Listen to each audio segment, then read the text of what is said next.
Ito ang Presidential Broadcast Service. Radyo Pilipinas. Radyo Publiko ng Bagong Pilipinas para sa Bagong Pilipino. Naghahatid ng mahahalagang balita at impormasyon na guugnay ng pamahalaan sa sambayanan. Tulay sa himpapawid ng serbisyo publiko. Radyo Pilipinas. Radyo Publiko. Ang boses ng Pangulo. Sa Iloilo, Radyo Pilipinas. 585 AM. Philippine Standard Time, 1:05 sa hapon. Adlaw-adlaw, Lunes tugtog Biyernes, pagdulong sang mga balita. Hitabo, issue kag concern, may kaangtanan sa katilingban, sa kaayuhan, pati na ang sa ikaayong lawas. Halin sa mga concern sa mga bata, sang mga lamharon, nagadinalaga kag nagasinultero, mga hamtong, professional man o mamumugon, mga tigulang, kabuhi kag paghimakas sang mga ginikanan para sa ila kabataan. Pag-ulikid sang panwa, pagtingob sang pagkasimanwa, para sa ikaayo sang ila kahimtangan. Ini ang Balitang Sosyal.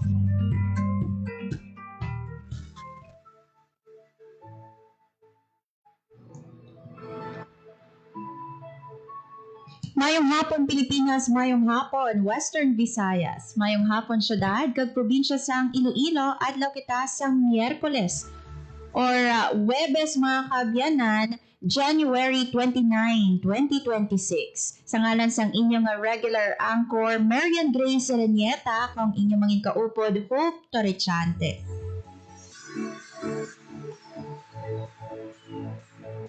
Welcome na mga kaabyanan sa Balita Sosyal, and sa karon no, pila ka mga topiko ng aton nga pagatalakayon diri sa Balita Sosyal. Lakip na dira mga kaabyanan no, ang pahayag sang Civil Aviation Authority of the Philippines Iloilo o kon ang CAAP Iloilo sa natabo nung shooting incident no sa sulod sang paluparan. Kung sa diin mga kaabyanan, may isa ka pasahero no, nga nakuhaan sa bladed weapon. May cause of commotion pagani no, sa sulod sang paluparan. And naiguan no, sang pusil no, or bala ang pasahero nga may dala sang bladed weapon. But of course no, ongoing ang investigasyon diri no sang Philippine National Police, kaupod no ang mga otoridad man sang Department of Transportation.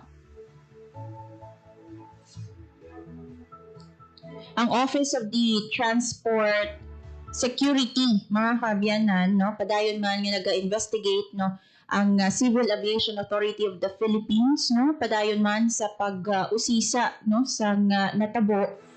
But of course no, ang CAAP Iloilo may ginpagwa nga pahayag no ukon statement sa natabo nga insidente. So later mga kaabyanan no, pabati naton ang statement sang CAAP Iloilo pinaagi kay Mr. Arthur Pareño, ang Air Terminal Supervisor sang CAAP Iloilo. Siya man no, ang tagpamaba sang CAAP Iloilo. So bantayan nato ina mga kaabyanan.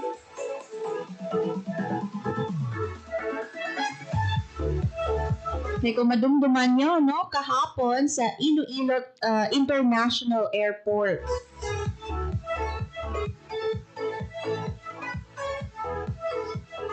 May pasahero mga kaabyanan no, nga sa screen nakitaan nga may dala sang bladed weapon. Unfortunately no, nag-refuse nga ihatag sa mga authorities no ang iyang bladed weapon nga dala.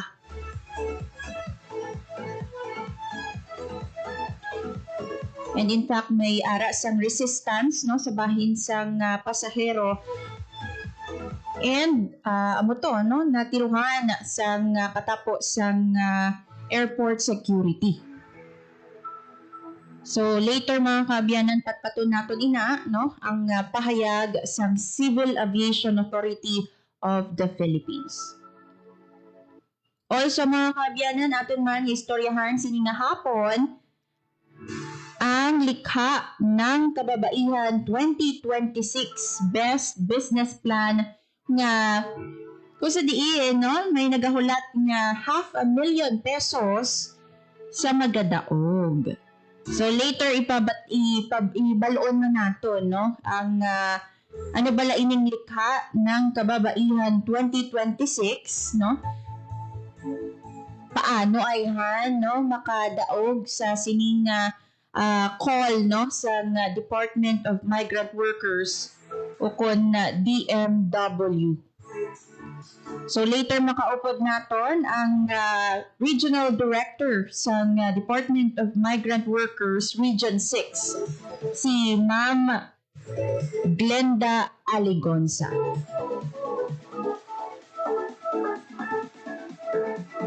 Check naton mga kaabyanan, no? Pinaagi kay RD kung sino bala ang pwede magpasakop sa likha Kababaihan 2026, sino ang eligible no sa nasambit nga programa kadtong may ara sang qualification, ano naman niya ang mga disqualification.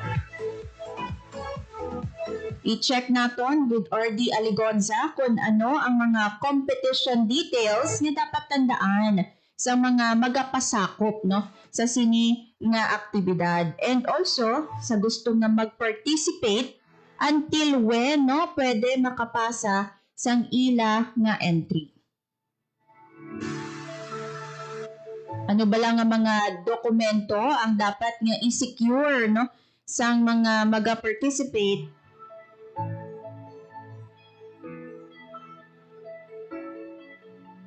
and diin pwede isumite ang mga nasambit nga mga dokumento. So again mga kaabyanan, makaupod nato no ang Regional Director sang Department of Migrant Workers Region 6, si Mama Glenda Aligonza. At kung may mga pamangkot kamo mga kaabyanan sa kay RD Aligonza regarding no sa likhang Kababaihan 2026, pwede nyo ina-comment sa ato nga comment section para mapalabot na nato no kay RD Aligonza. Medyo masako ni si RD no, so we're very happy no nga mahatagan niya kita sa tiyempo later diri sa Radyo Pilipinas.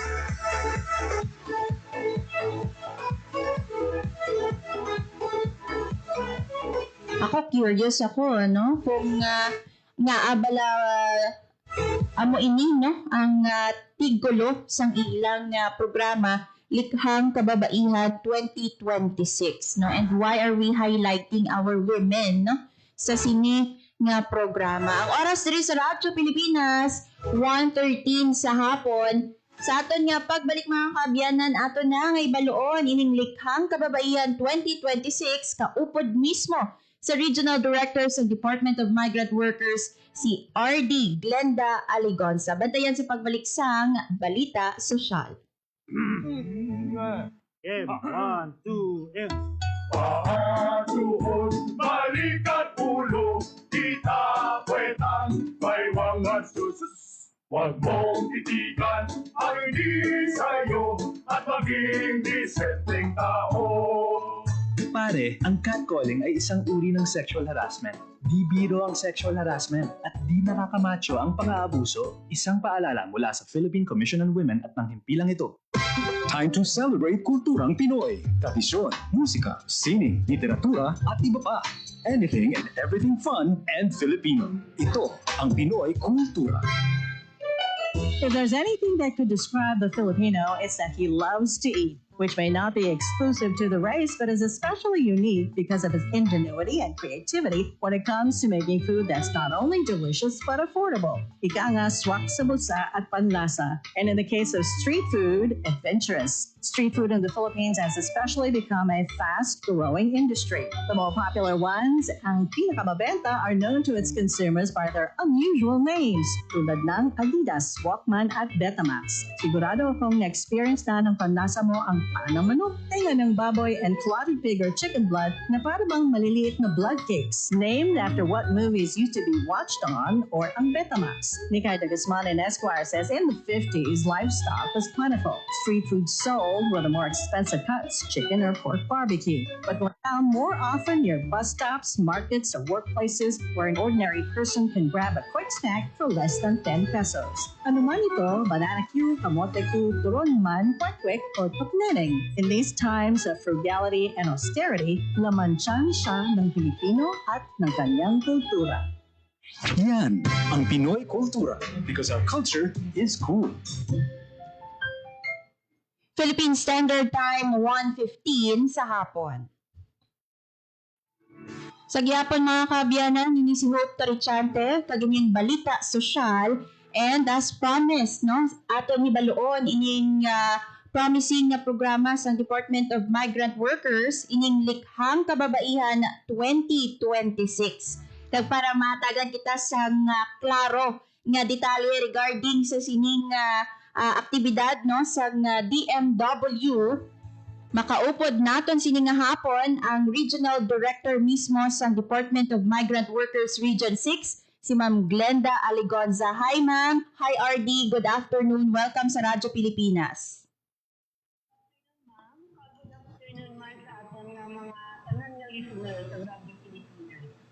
Yes, RD, no?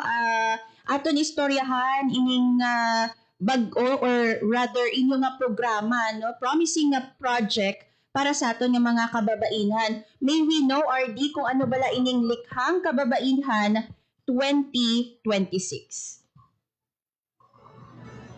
May programa ng Likhang Kababaihan. Isa ni siya programa nga gin-design siya para sa aton nga mga OFW female returnees. So, isa ka platform na nag-offer, no? Not only nga ma-develop i-showcase ang innovative business plan sa aton nga mga integrated OFWs, but also to receive seed capital for their businesses, ma-provide na kami mentorship. Doon kadugay na ninyo ini nga gin-establish, or is this the first time, RD, nga nag-launch kita sining classes ang aktibidad no ang Likhang Kababaihan? So this is the second year pa lang natin, ma'am, of the competition. We started last year lang sa aton nga Likhang Kababaihan business plan competition. Anong very purpose, no, RD, nga aayhan gin-launch nato ng ining classes ang programa? So, ini siya para i-provide natin sa economic reintegration, no, sustainable livelihood, ang aton nga mga OFW women, OFW permanently na nga mag-stay diri sa aton sa Pilipinas. I'm sure may mga nagapamati kita nga mga OFWs or former OFWs nga nag-stay na diri, no, sa Iloilo or sa Western Visayas. Paano bala sila mangin eligible, no, RD, para nga maka-join sila sa sining programa sa DMW? Oo. So, nga itong Likhang Kababaihan business plan competition is open to all documented female OFWs who meet the following qualification. Dapat female OFWs who returned to the Philippines on or before December 30, 2021. So, dapat nag-abot din sila after December 30, 2021. And then, must not currently own, operate, or be affiliated with any formal or registered business venture in the Philippines. So, dapat wala pag-give sila sa mga registered na businesses, ma'am. Kumbaga, pa lang ni ang ila, dinapropose na magiging business nila. Kasi hindi pa sila registered, dapat wala pa sila BPR registration or accreditation. So, since na nagpuli another criteria is since nagpuli sila sa Philippines, dapat wala sila ka-travel liwat for overseas employment. Kag dapat settled na sila permanently diri man sa aton sa Pilipinas. So, may aton nga mga criteria para sa aton nga mga OFW women who wishes to join our Likhang Kababaihan business plan competition. RD, paano natin ma-make sure na matuod gid man no nga ari na gid sila or nakapauli na sila diri sa pungsod Pilipinas umpisa no sa December 30, 2021. Na-check man na number ng amon records sa database ng DMW na wala sila processing sa any overseas employment certificate no or employment contract nila nga magagawa liwat for overseas employment. Pero sa system ng DMW makita sa mamang tanan ng mga records ng OFWs na may mga records of employment abroad. RD, anong setup nato, no? Magapili kita diri lang gid sa Western Visayas or is this available for every OFWs no nga nagsettle na diri sa pungsod nationally no or butsilingon pwede makapasakop ang iban or outside of Western Visayas? This is open, ma'am, national. So we only have the portal where our OFW can submit their applications online.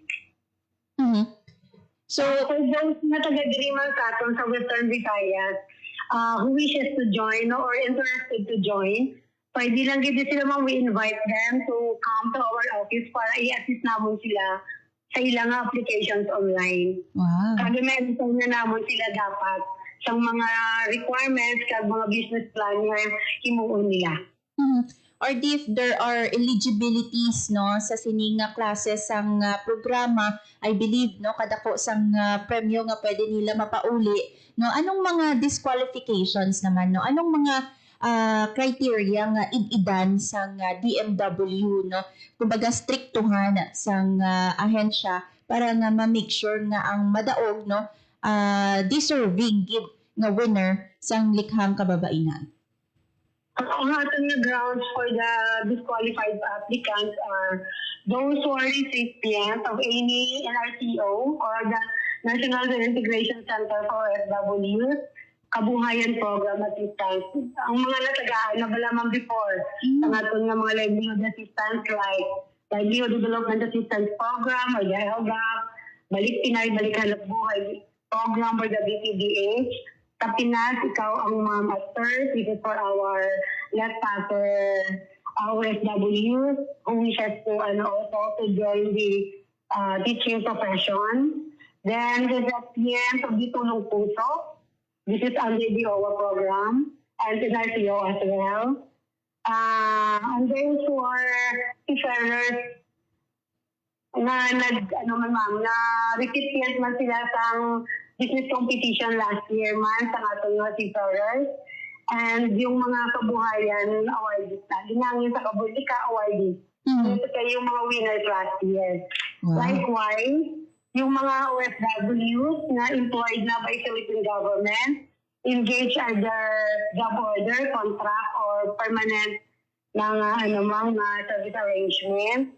Then those who are OFWs who returned to the Philippines, relatives of the different employees under Department of Migrant Workers, Overseas Workers Welfare Administration, National Maritime Polytechnic, and OFW Hospital.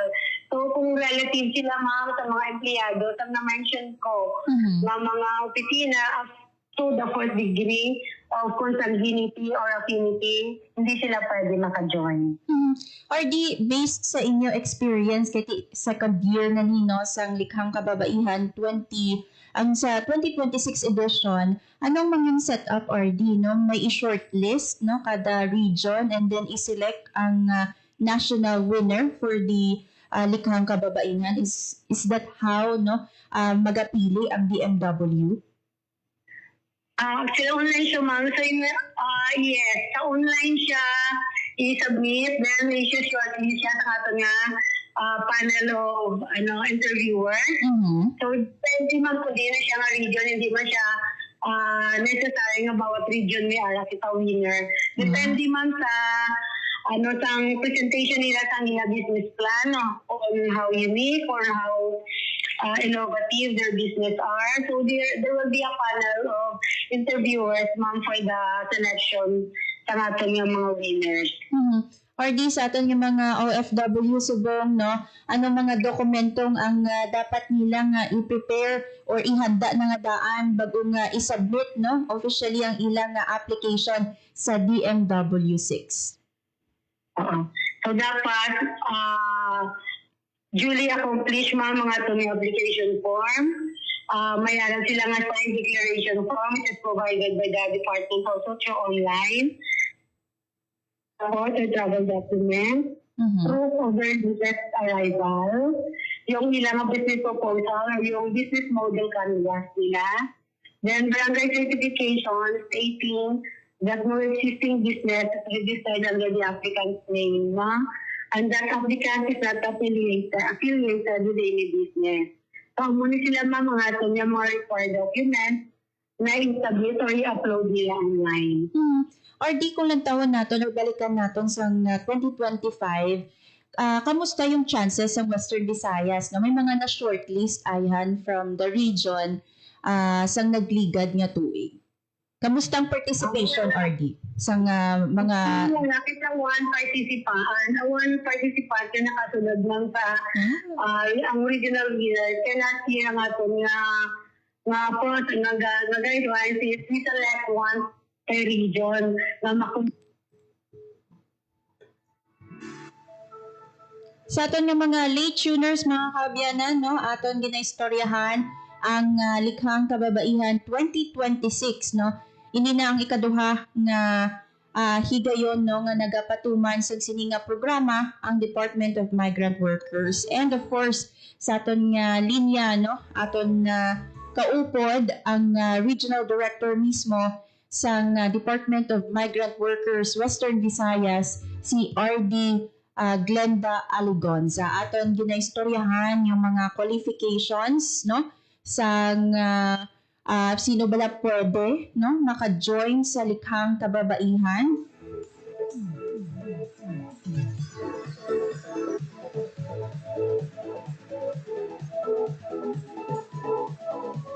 Anong mga dokumento, no, ang need na i-secure, no, sa gusto nga magpasakop sa nasambit nga pitching competition. Actually, do ga-pitch gid man sila eh. Ga-pitch sila sa ilang business plan or business proposal. Kag kung mapalaron mga kabyanan, magdaog sila, no, kag kumbaga may ibulig sila sa pagtukod sa ilang negosyo.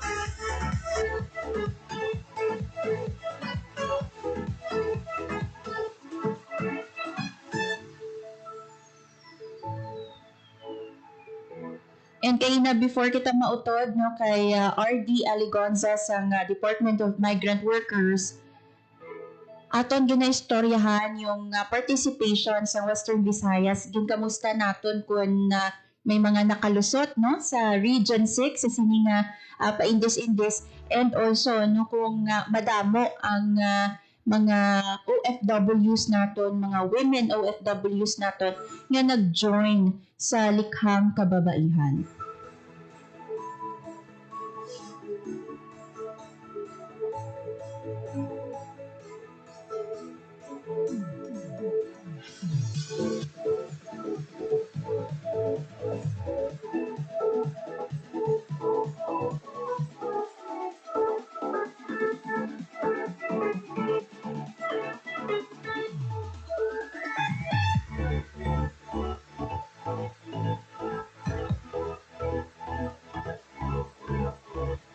Anyway, mga kabyanan, aton kaina, no, mag-in-check kung kamusta ang participation sa aton yung mga OFWs diri sa Western Visayas sa nasambit nga paindis-indis. I-check natin, no, nagabalik sa aton yung piyak nga linya with RD Glenda Aligonza sa Department of Migrant Workers Western Visayas. RD, based sa last year ninyong observation, no, madamo bala ang nagsumite, no, sa ilang application sa Likhang Kababaihan? So far, as of yesterday, yung amon nga number of participants, we already have 11 from the Western Visayas, ma'am. Is that a good number, RD, no? Good number naman siya, ma'am. But we are just working out yung guys na dapat we are wishing all na makasunod mo kita sa national level. Yes, kabay pa no may makalusot nagikan diri sa Western Visayas. Siguro RD, pwede mo siguro mapatpat sa ato ng mga tagpalamati kung ano kadako nga bulig ini no once nga sila ang magdaog sa Likhang Kababaihan 2026. Yes. So, ang ating yung mga winners, mga national winners, ang first prize natin, mag-receive inasang 500,000 na prize.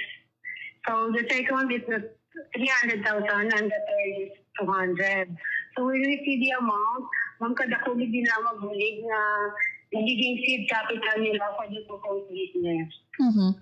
And siguro RD, encourage, no? Last na lang, please encourage our OFWs nga nagpauli na diri sa Pungsod Pilipinas or sa Western Visayas to join the program no ang Likhang Kababaihan kag kung san-o na lang hasta ining submission sa application.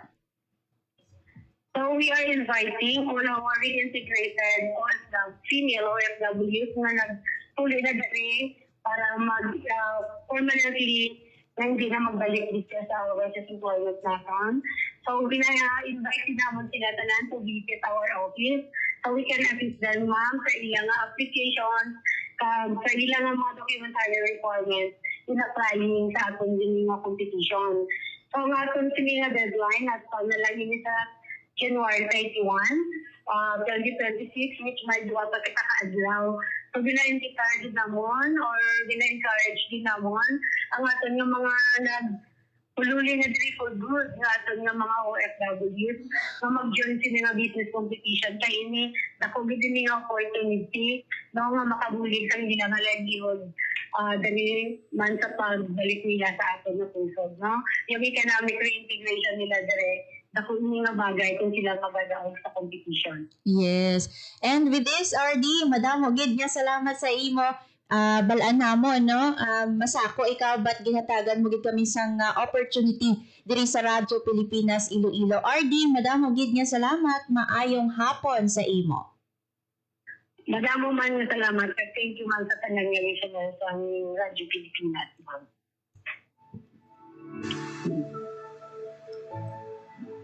Nabatian mga kabiyanan si RD Glenda Aligonza, no? Ang hepe sa Department of Migrant Workers Western Visayas, naghatag sa aton sang impormasyon tuhoy sa Likhang Kababaihan 2026 dako nga opportunity para sa aton nga mga overseas Filipino workers no nga nagpauli na wala na nakabalik no sa guwasang pungsod. This is a good start no. Once you're diri ka na nagsettle ka na diri sa Pungsod Pilipinas, gusto nimo no nga may-ara ikaw sang negosyo nga imo nga maubra, imo nga matrabaho since ngati diri ka na lang no sa Pungsod Pilipinas, wala ka na nagbalik no sa pagtrabaho sa guwasang pungsod. So para nga may source of income and at the same time ang imo man nga kalingawan no sa imo nga puluy-an or kung diin ka mga pahamtang sang imo nga negosyo, dako gid ini nga bagay no. Kag kung mapalaron ikaw mga kaabyanan no, ang ato yung mga overseas Filipino workers no, may tsansa sila nga makapitalan no ang ila nga negosyo.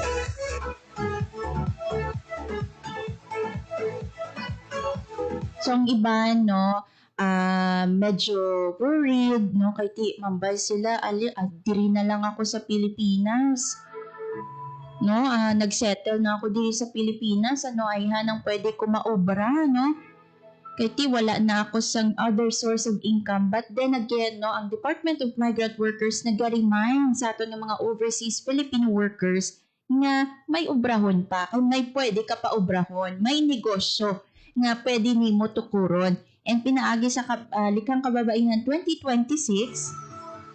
who knows, no? Basta ikaw ang madaog. Kung ikaw mag-first runner-up or ikaw mapilian nga grand winner, mayara ikaw sang 500,000 peso.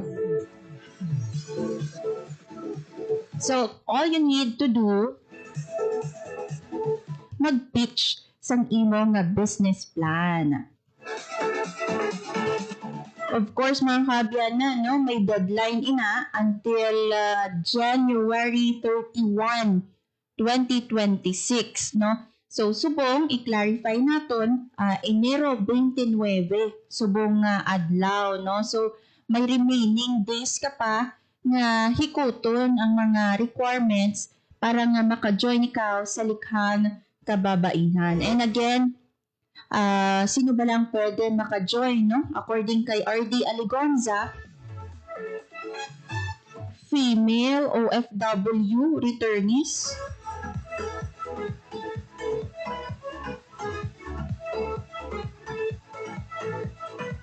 ini para nga maghatag sang suporta, no, sa ilang economic reintegration. Of course, para ma-empower and ma-advance ang women's rights. So, kudos sa Department of Migrant Workers sa sining nga klase sang programa. And kabay pa, no, madamo sang entries ang ma-submit, no, sa Western Visayas, kag kabay pa nga may makalusot man diri sa aton sa Reyon 6. Philippine Standard Time 1:35 sa hapon. Mga kaabyanan, sa aton nga pagbalik aton naman istoryahan ang statement, no, ang opisyal nga pahayag sang Civil Aviation Authority of the Philippines Iloilo kon Kaap Iloilo pinaagi kay Sir Arthur Pareño, ang Air Terminal Supervisor, regarding, no, sa shooting incident nga natabo sa Iloilo International Airport kahapon. Again, no, may pasahero na upon checking or upon screening natukiban nga may dala sang bladed weapon. So may aggression, no? Allegedly may ara sang aggression, and then ang naiguan siya, no, sang pusil. Bala, no, sang pusil, and gindala sa ospital. So later, no, ipabati naton ang pahayag ni Mr. Arthur Pareño, Air Terminal Supervisor kag Information Officer sang Kaap Iloilo. Bantayan sa pagbalik sang balita sosyal.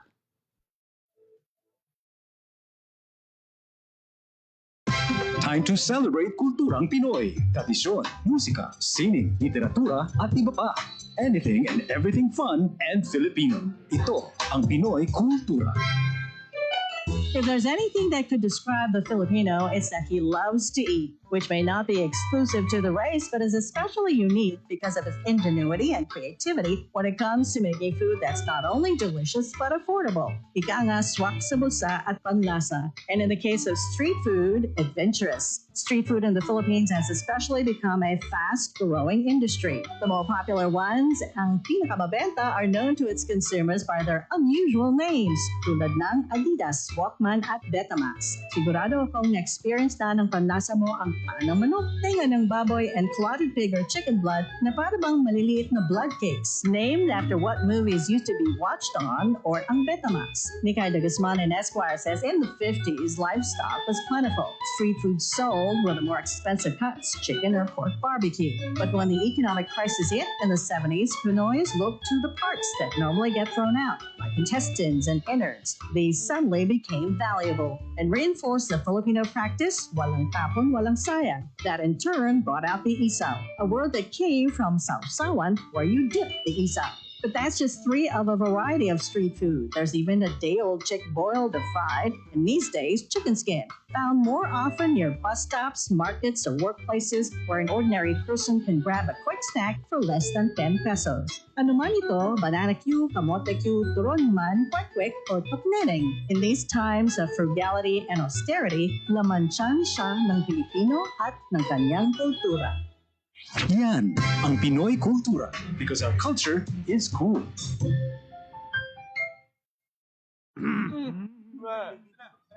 Chong, chong, chong, chong, pasipol-sipol, mga manong sa labas, pagtigil at gumalang, Kaya ikaw sa nabibig, kundi maganda ang lalabas. Pare, ang catcalling ay isang uri ng sexual harassment. Di biro ang sexual harassment at di nakakamacho ang pang-aabuso. Kaya ikaw sa nabibig, kundi maganda ang lalabas. Isang paalala mula sa Philippine Commission on Women at ng himpilang ito.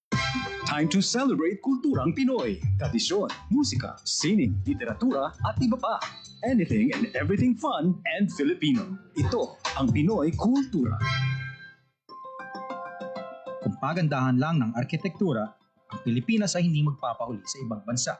Patunay dito ang San Carlos Seminary, Rizal Theater, Capitol Theater, Manila Jockey Club, ang University of the Philippines Library and Administration Building at ang Rizal Shrine. Ito ang mga likha ni Juan Felipe de Jesus Nakpil, ang tinaguriang Dean of Filipino Architects. Si Juan Nakpil ay nag-aral at nabigyan ng bachelor's degree in mechanical engineering sa Estados Unidos. Siya at ilan pang iba ang nagtaguyod ng Philippine College of Design in 1941, which unfortunately did not survive the Second World War. In 1973, Juan Felipe de Jesus Nakpil was named National Artist for Architecture. When he died in 1986, he was given a state funeral and was buried at the libingan ng mga bayani. Yan ang Pinoy Kultura because our culture is cool. To know more about their life, work, and contributions, visit the National Commission for Culture and the Arts at ncca.gov.ph.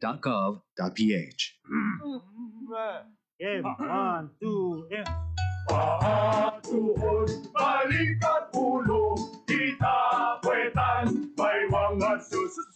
Huwag mong titigan ang hindi sa'yo at maging disenteng tao. Pare, ang catcalling ay isang uri ng sexual harassment. Di biro ang sexual harassment at di nakakamacho ang pang-aabuso. Isang paalala mula sa Philippine Commission on Women at ng himpilang ito. Time to celebrate kulturang Pinoy. Tradisyon, musika, sining, literatura at iba pa. Anything and everything fun and Filipino. Ito ang Pinoy Kultura.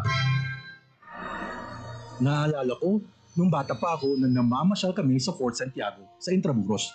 Ito ay ginawa noong 1571 bilang kuta o fortress ng Spanish governor na si Miguel Lopez de Legazpi. Isa ito sa mga napaka-importanteng historical sites sa Maynila. Marami ang nagbuwis ng buhay dito noong kapanahunan ng mga Kastila at noong World War II nang ginamit ito ng mga Hapon bilang kulungan ng mga Pilipino at Amerikano kanilang nahuli. Ang ating national hero na si Jose Rizal ay nakulong din sa Fort Santiago bago siya naging martir sa Bagong Bayan. Ang Fort Santiago ay sinimulang i-restore noong 1953 pagkatapos nitong magtamo ng pagkasira noong Second World War. Ang Fort Santiago ay gawa sa bato na galing sa bulkan na tinipag sa present-day Guadalupe Viejo sa Makati. Ngayon, ito ay naglalaman ng iba't ibang memorabilia ni Jose Rizal at isang napakagandang pasyalan ng buong pamilya. Tara na at ating dalawin. Yan ang Pinoy Kultura because our culture is cool. Philippine Standard Time 1:42 sa hapon. Sa gyapon mga kaabyanan, ini ang balita sosyal sa Radyo Pilipinas, kaupod si Hope Tarichante. And kaya na-mention nato nga sining bahin sa programa atong pagapat pa to no ang opisyal na pahayag sa Civil Aviation Authority of the Philippines o CAAP Iloilo. Ginpadulungan mga kaabyanan sa Radyo Pilipinas Iloilo News Team ang paluparan para makuha man no ang pahayag sa CAAP Iloilo sa natabo nga insidente kahapon kung sabihin mayara siyang na-screen no? Ang passenger may dala siyang bladed weapon sa Iloilo International Airport and may ara siyang resistance no sang ginpamangkot ginusisa nga may dala and then kuhaon ang bladed weapon may resistance from the end sang pasahero.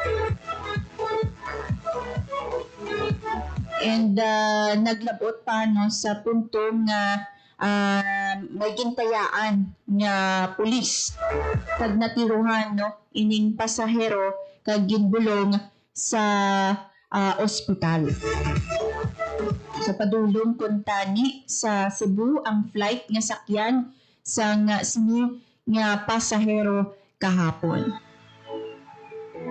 Actually kita ang ginalantaw man naton diri no ang welfare man sa naton yung mga passenger kay do medyo traumatic ang ila nasaksihan kahapon sa Iloilo International Airport, no? Imagine may commotion ikaw nga nasaksihan sa Iloilo International Airport and not just an ordinary commotion, no? May nabatian ikaw nga paglupok sang pusil. So, traumatic kung ako siguro dito sa Iloilo Airport since ngati mga from time to time no mga pasahero man kita dira sa paluparan kag na-timingan abi nga ara ikaw dito no ka-traumatic sa end sa mga pasahero iti ara na ini sa babaw no or kung sa terminal area dira ayon no natabo ang insidente.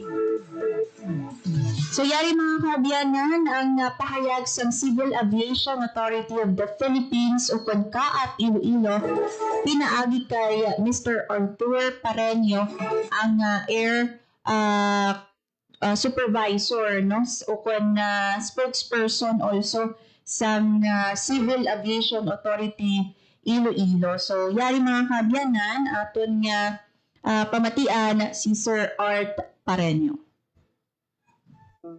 We have posted in within the airports these prohibited items, no? Especially bleeded and those things na makahalit sa pasahero, kasi parehas ng pasahero, no? Mga prohibited items or security related items. May gina-post kami. So dapat be aware, no? Ang mga gamit sa hand carry are only those which are allowed. And arrive early para mabalaan nila, para makita nila mga postings nila. So that they will understand, they will know. No? And also this, what you're doing sa media is to also educate them na ini mga bladed weapons, mga firearms are not allowed. Sa hand carry. Kaya ang check-in niya, surely it will be checked dito sa back of the house. No? So muna, parang safe sila, safe ang travel, come early and be aware sa mga posting what are the prohibited items. Okay. I think that's the proper action. Violent jail. No, because this is a criminal act, no? Kaya it causes a lot of trouble, no, sa mga pasahero natin.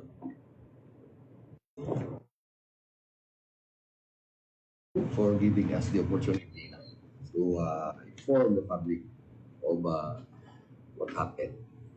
Actually, kahapon sa hapon, there was this incident, and as reported, there was this passenger, no? Na who happens na after nakasunod siya sa terminal, diretso siya sa third floor for the final boarding area. Wherein dito ang atong final x-ray. Kag dito nakitaan na may dala siyang knife which is under one of the prohibited items on board. A knife na nakita sa aton OTS and immediately gin-stop ang x-ray pagkakita sa to kag nag-remind sa pasahero as well nag-seek siya sa assistance sa Philippine National Police Aviation Security Command or Security Group at group. So it's along that line nakuha sa pasahero ni ang baggage kung sa diya nakita ang ato kutsilyo and he became unruly and gin-pacify siya sa police kag dito na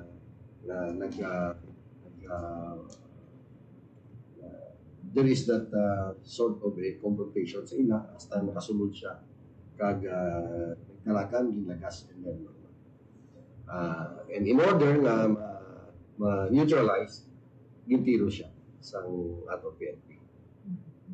And So nabatian mga kaabyanan ng pahayag ni Mr. Arthur Pareño sa Civil Aviation Authority of the Philippines, Iloilo. Medyo ipunto-punto lang anay natin mga kaabyanan, no? Ang pahayag ni Sir Art Pareño, ang information officer man, no, sa Kaap Iloilo, ginpahayag niya nga kahapon, no, again may ara sang pasahero nga nagsulod, no, sa Iloilo International Airport. May ara ini kuntani nga flight, no, going to Cebu. And pag abot, no, kay ti magpadulong siya sa gate para magbantay sa iyang eroplano, maagi kaanay mga kaabyanan sa screening, no? Amo na siyang sistema dira sa Iloilo International Airport. Bago ikaw makakadto sa imong gate, maagi kawanay sa screening. So ang Office of the Transport Security, no, naga-screen sa mga bagahe, especially ang mga hand carry, no, nga mga bagahe, kay ti ang mga check-in baggage naman na iya dito na iya, no, sa dalom sa airline, dira nyo na ginabilin, no, ang inyong mga bags. But for the hand carry, nagaagi gid niya sa screening dito ya sa babaw. And upon checking, no, sa OTS o Office of the Transport Security, nabalaan nga may ara siya sang bladed weapon o kung may ara siya sang kutsilyo nga dala. And so ang OTS nagsik assistance sa ABSE Group o ang Aviation Security Group, no? And unfortunately, nakuha sang pasahero ang among bladed weapon o kutsilyo.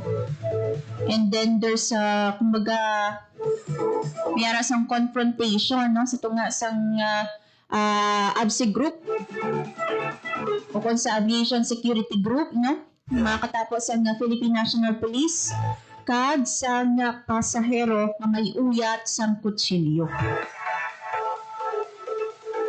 And natiruan mga kaabyanan isang PNP o isa ka police officer ang nasangbit nga pasahero kag gindala ini, no, sa ospital.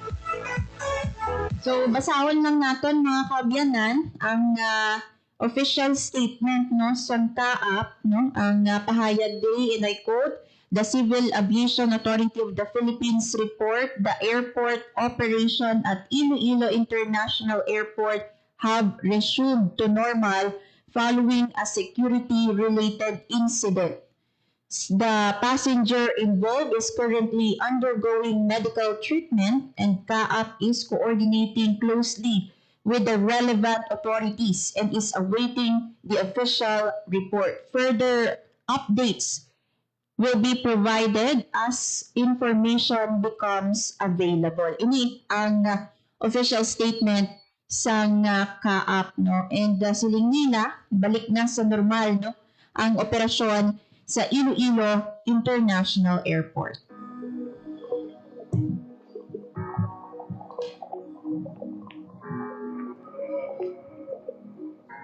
So subong mga kaabyanan, no, naglabay kita dito sa Iloilo International Airport kay ina kung nakita nato yung padayon ng pag-inabot sa mga pasahero sa paluparan sa Iloilo. So kabay pa hindi na magliwat pa ang pareho nga mga insidente, no, mga shooting incident nga ini or security related incident nga ini sa sulod sa paluparan sa Iloilo, kag diin pa, no, nga mga paluparan sa Western Visayas kag sa pungsod Pilipinas. Kagabay pa na mangin leksyon ini sa aton tanan, no, sa mga pasahero sa paluparan. By the way, ang isa sa mga statement dito ni Sir Art Pareño nga ma-educate ang ato ng mga pasahero nga nagagamit sa paluparan, no, nga ang mga bladed weapons no prohibited nga mga hand carries ina.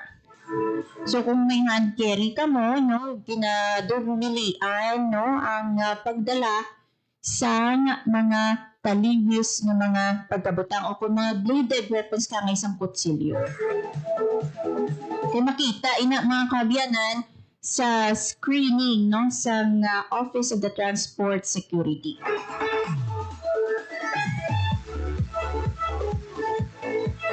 And siling ganyan ni Sir Art, no, come early, no, magpadulong sa paluparan sang mas temprano para at least aware ka mo, no, sa mga protocols pa nga ginapatuman sa sulod sa airport. Kung may mga hindi pwede dalon, at least ma-check na nga daan sa inyo nga mga bagahe. And please, no, be a responsible nga pasahero para hindi man kita nga makakos, no, sang huol sa iban pa ng mga kaupod naton nga mga pasahero sa Iloilo International Airport. Philippine Standard Time mga kaabyanan, 1:55 sa hapon. Thank you good sa inyo nga pag-upod rin sa programa Balita Sosyal. Thank you no kay RD Glenda Aligonza sa Department of Migrant Workers Western Visayas and also kay Sir Art Pareño no nga nag-cater sa aton dito sa Iloilo International Airport. Gusto mo natin nga pasalamatan ang aton nga mga nagtutok no mga listeners na nagtutok sa radyo kag sa 585 AM kag sa Facebook no pinaagi sa Facebook page Radyo Pilipinas Iloilo. Also sa aton nga mga katuwang technical diri sa studio Engineer Roy Louie Kaipang kag sa transmitter Sir Jeffrey Vitita. Mga kaabyanan, sa ngalan sa inyong regular anchor, Marian Grace Serenieta, nang ikaupod ninyo, Hope Torichante, kagini ang Balita Sosyal. Ang inyong tulay sa himpapawid ng serbisyo publiko, ang Presidential Broadcast Service, Radyo Pilipinas, Radyo Publiko.